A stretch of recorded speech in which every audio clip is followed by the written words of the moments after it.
Bueno, y aquí estamos. Si tenías previsto en provincia de Buenos Aires, ciudad de Mar del Plata, hacerte una operación, supongamos una extracción de vesícula, me pregunto qué pasará en un caso de emergencia, en un siniestro vial que desafortunadamente tan cotidiano es entre nosotros.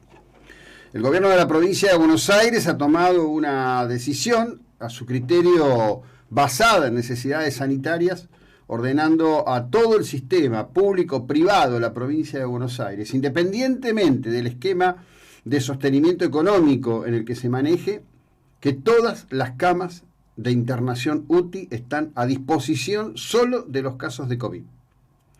Esto implica reconocer en principio una falacia, una mentira, una más, que es que se había hecho una enorme inversión para tener la cantidad de camas de terapia intensiva absolutamente necesarias, suficientes y con personal en estado de entrenamiento eficiente para atender este tipo de situaciones. En esta larga cadena de mentiras, larguísima cadena de mentiras, esto es una prueba más fáctica de carácter comprobable, que lo que se dice no se cumple, que se toma al ciudadano de rehén y que ahora se da un fenomenal avance sobre la propiedad privada de un modo absolutamente feroz, totalmente feroz, con un pensamiento colectivista propio de la formación marxista que tiene el propio gobernador Kicillof y del estado de desconocimiento, incapacidad tanto del ministro Golan como del viceministro Kreplak, que siguen dando informes y siguen dando datos y siguen hablando de curvas de contagio que nadie puede explicar en dónde, cómo se sostienen. Como un número cantado, Mar del Plata cayó en zona 3. Era como un número cantado. Entre otras cuestiones porque hay una discusión interminable al respecto de la estadística real. Y esa discusión interminable es absurda porque las matemáticas son precisas. 2 más 2 es 4. No puede ser ni 5 ni puede dar 8. Si seguimos la progresión, 2 más 2 es 4, más 2 es 6, más 2 es 8, no hay manera de escapar. Pero claro, en el mundo del vivirloque, ¿no?, rodeado de charlatanes, ¿no?, de tipos que hacen anuncios hipercatastróficos. Quiero siempre recordar que en la campaña electoral del año de 2015, Daniel Golan decía que cuando Mauricio Macri llegara a la presidencia se iban a cortar los tratamientos para el padecimiento del cáncer en la República Argentina. Se cansó de decir eso, con una ferocidad increíble. Ese mismo tipo está hoy de responsable de la salud pública bonaerense, permanentemente haciendo anuncios de carácter catastrófico. Vuelvo a reiterar, porque me parece que es preciso hacerlo, porque es una responsabilidad en un marco comunicacional. El coronavirus existe, hay una situación declarada de pandemia a nivel global, la mayor parte de los gobiernos todavía no logran acertar con las decisiones adecuadas en relación a cómo actuar. Los gobiernos más duros, más audaces, están llevando adelante programas fuertísimos de vacunación que están derrumbando literalmente la situación del COVID y abriendo nuevamente el desarrollo normal de sus economías a todo lo que da. En la Argentina seguimos en una serie de espectáculos ilusorios en donde por momentos pareciera que la gigantesca maquinaria de mentir que está montada en la Argentina tiene un momento de esplendor. En la tarde de ayer, un infectólogo cordobés que tiene un increíble protagonismo permanentemente en el canal Todo Noticias, aparece para darle a Domi, porque el programa de Dominique Mesguer a la tarde, todos son Domi, Chuchi, Pichi, nadie tiene nombres completos, una cosa muy extraña en el mundo de la comunicación. Aparece para darle a Domi la noticia de que Argentina va a producir 1 millón de dosis de vacuna Sputnik por mes a partir de junio. La noticia de por sí es impresionante en términos de salud pública. ¿Quién podría decir que no? En términos de política sería una bocanada de aire fresco para un gobierno que está literalmente contra las cuerdas, mucho más contra las cuerdas que lo que reflejan cotidianamente los títulos de muchos medios de comunicación. Y cuando uno empieza a desgranar lo que ocurre, se advierte que es muy, muy, muy difícil, al borde de imposible, de que esto efectivamente ocurra. El desarrollo básico lo voy a dar en 3 títulos, después durante el resto del programa voy a ampliar. Primera cuestión al respecto de esto. El laboratorio Richmond, propiedad de un matrimonio que integra la realeza K, ricos y CEOs. No entiendo cómo Betty Sarlo todavía no ha dicho nada de esto, ¿no? Está en un proceso de acuerdo con el laboratorio Gamaleya, apoyado por el Fondo Directo de Inversión Rusa, en donde han producido 21.000 dosis de la primera dosis de la vacuna, que según se entiende, y por la información pública disponible, es la parte, digamos, más sencilla de producir. Nadie sabe muy bien en qué consiste la segunda dosis desde el punto de vista, diría yo, bioquímico, por decirlo de alguna manera. ¿Qué es lo que hay en la segunda dosis? ¿Cuál es la génesis del desarrollo científico de la segunda dosis? Eso no se conoce. Bueno, está bien, cada uno protege sus secretos. En este caso, el laboratorio Gamaleya encontró un producto que está funcionando definitivamente. Ha quedado atrás toda la discusión, toda la imperfección de la discusión, pero de eso no se sabe mucho. Por ahora lo que hizo el laboratorio Richmond son 21.000 dosis de la primera dosis que han sido enviadas a Moscú. En este momento Marcelo Figueras, dueño del laboratorio Richmond y esposo de la ex senadora Leguizamón, íntima amiga de Cristina Kirchner, está allí para ver si el laboratorio valida, ¿no?, la probidad de desarrollo de esas 21.000 muestras. Tampoco está muy claro por qué son 21.000, pero bueno, eso es el número que hay. ¿Y qué ocurriría? Bueno, lo que ocurriría es esto.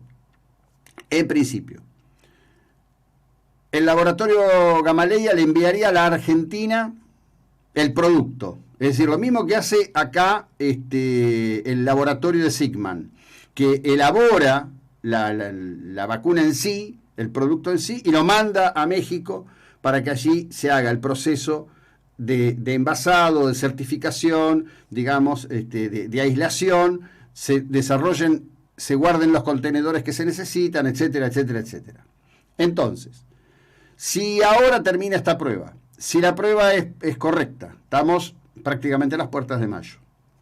En principio, el laboratorio Gamaleya enviaría, ya vendría en toneles, me imagino yo, en vez de venir en frasquito, con la cajita, con todo el tema, vendría en toneles, o en algún recipiente importante, qué sé yo, de a 200 litros, 400 litros, no sabemos ese detalle.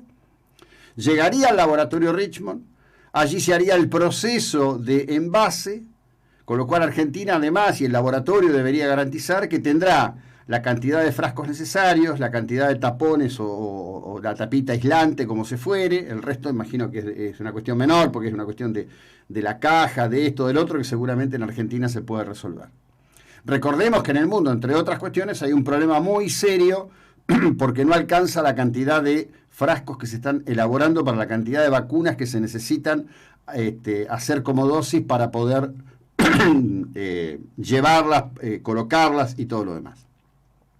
Cuando efectivamente el laboratorio Richmond pasaría a fabricar todo, es decir, desde la materia base que constituye la propia vacuna en adelante, bueno, esto sería en 14 meses. El laboratorio ayer trató desesperadamente, por todos los medios que pudo, de bajarle la presión a los anuncios que había hecho el infectólogo Pizzi, que según él habla de manera directa con el laboratorio Gamaleya, y modificar esa curva de expectativa, porque es la misma curva de expectativa que se recrea una vez más como un rulo de cuando Alberto anunció 10 millones de vacunados en enero, 10 millones de vacunados en febrero. Lo que sí es cierto, y no queda ninguna duda, que los 44 millones de argentinos estamos todos vacunados por una situación que se vuelve cada vez más loca, cada vez más difícil de manejar. En el día de ayer, en este desquicio de situación en el que nos están metiendo, cerró una planta de la empresa Danica en la provincia de Córdoba. ¿Por qué? Bueno, porque el gremio de aceiteros pedía un 70% de aumento salarial. Y acá venimos a otra cuestión, una vez más. ¿Está deteriorado el poder de compra del salario? Claro que está deteriorado. Está tan deteriorado como está deteriorado el valor de nuestra moneda. Han pulverizado nuestra moneda. Ayer el dólar llamado libre cerró a 153 pesos. Necesitas 153 pesos para comprar un dólar. El proceso de destrucción de la moneda sigue. Ahora pretenden una nueva, ¿no? Son 130 productos o 140 productos de precios congelados por un lapso de 6 meses. Ya sabemos cómo es el tema de la situación de puerta de salida de este tipo de situaciones. En paralelo con ello, siguen con una diatriba que no tiene ningún sentido y además, la verdad, Tengo testigos. Ayer realmente estuve varias horas, como el Tano Pazman, puteando la televisión por el título de "Se suspenden las clases en Cava por un fallo de un juez federal". El juez federal nunca tuvo competencia. Lo voy a poner de manera sencilla para todos. Sé que muchos de ustedes son entendidos a derecho, no me precisan a mí. Vaya para el resto. Esto es muy simple. Supongamos que en el fuero local, en el fuero ordinario local, por alguna razón X, alguien tiene una controversia legal. Va por esa controversia, que puede ser, no sé, en el marco de una quiebra, una discusión por alquileres, una causa de desalojo, lo que fuere. Vamos a suponer que alguien fue y se presentó, digamos, en la justicia provincial por un tema de salud. Vamos a suponer que le dan, en el contexto del tema de salud, un fallo en la justicia provincial. No puede haber un fallo en paralelo de la justicia federal, porque lo que se da es una contradicción, son áreas distintas que atienden a cuestiones de carácter distinto. Es decir, el estado, yo diría, de incapacidad de comprender los hechos en el día de ayer y solo visualizar cuestiones de poder. Decir, bueno, mirá, fue Zanini, el juez federal nombrado por los Kirchner, actuó alineado con el gobierno nacional y ahora Alberto de vuelta tiene la manija y le va a imponer al pelado Rodríguez Larreta condiciones. Cuando la ciudad anuncia que no va a acatar ese fallo, porque el fallo es inconstitucional, de hecho, ¿no? Dicen, mirá, le torció el brazo. En verdad se mete el presidente en una cosa absurda. El presidente hace un DNU para el AMBA. El AMBA no existe. El criterio AMBA fue creado por Telefónica, porque hagamos memoria a los adultos. Ustedes recordarán que hubo una época, voy a tomar Mar del Plata, que el casco urbano de Mar del Plata, el área citadina de Mar del Plata, terminaba alrededor más o menos de donde está Serenil, un poco después. En esos años, no hablo del siglo XIX, vos llamabas a Batán, llamabas por ejemplo a la unidad penal de Batán porque querías hablar con el director porque había un problema, y era larga distancia. Vos llamabas a Chapadmalal y era larga distancia, llamabas a Sierra de los Padres y era larga distancia. Llamabas a Cobo y era larga distancia. Bueno, en Capital Federal, alguien que vivía en alguno de los barrios que bordean, pero no importa qué barrio, llamaba a Avellaneda, llamaba a Lanús, llamaba a San Isidro y era larga distancia. Entonces ahí se decidió crear el AMBA. El AMBA es una definición de módulo de funcionamiento de Telefónica. ¿Qué tendrá que ver con la realidad institucional? Existe la provincia de Buenos Aires y existe la ciudad autónoma de Buenos Aires. El AMBA no existe. El AMBA es un modelo para resolver un problema que era una locura, que la gente pagaba a larga distancia para hablar a, no sé, a 4 cuadras, qué sé yo, a 10 cuadras, 20 cuadras, 30 cuadras, no tenía sentido. Era un esquema que se había desarrollado durante la década del 40, el 50, cuando las condiciones eran otras, cuando el costo de comunicación era otro completamente distinto. No tiene nada que ver. Se agarran de algo que no existe y después presumen que entienden de derecho. Ayer cuando Rodríguez Larreta anuncia que sí que va a haber clases hoy, que hoy hay clases presenciales, además hay que decir que hubo unos cacerolazos tremendos también, ¿no? Cuando hace este anuncio, ¿qué es lo que ocurre? El gobierno dice, Rodríguez Larreta incurre en el delito de desobediencia. ¿Desobediencia a quién? A ver, esto es una democracia. Alberto fue elegido como presidente, no como rey, príncipe. No existe eso. No tiene ningún sentido. Es un dislate, realmente es un dislate. Están de la corona. Bueno, dos cosas que quiero decir. Mar del Plata, en zona 3, el sector gastronómico dice que esto va a obligar a despedir mucha gente y de hecho ocurriría así. Por otro lado, hoy habrá una fuerte movida de gastronómicos y los dos gremios que nuclean a la gente de casino y de bingo, pidiendo que se mantenga la apertura de los mismos, tienen números para demostrar claramente que no hay un proceso de afectación allí por el modo de funcionamiento y además, en definitiva, se trata de decisiones de adultos, ¿no? También debería entenderse eso como parte de los derechos individuales. Desde ya que sí, hay un enojo inmenso en todo el sector médico, una vez más, decir, Alberto los agrede. Después que los agrede, les ofrece 6.500 pesos para conformarlos, que es otra agresión. Y ahora va por esto, ¿no? Bueno, el pronóstico ni para Kicillof ni para Alberto es bueno, por más opresivo que parezcan estos días que transcurrimos. Ya seguimos.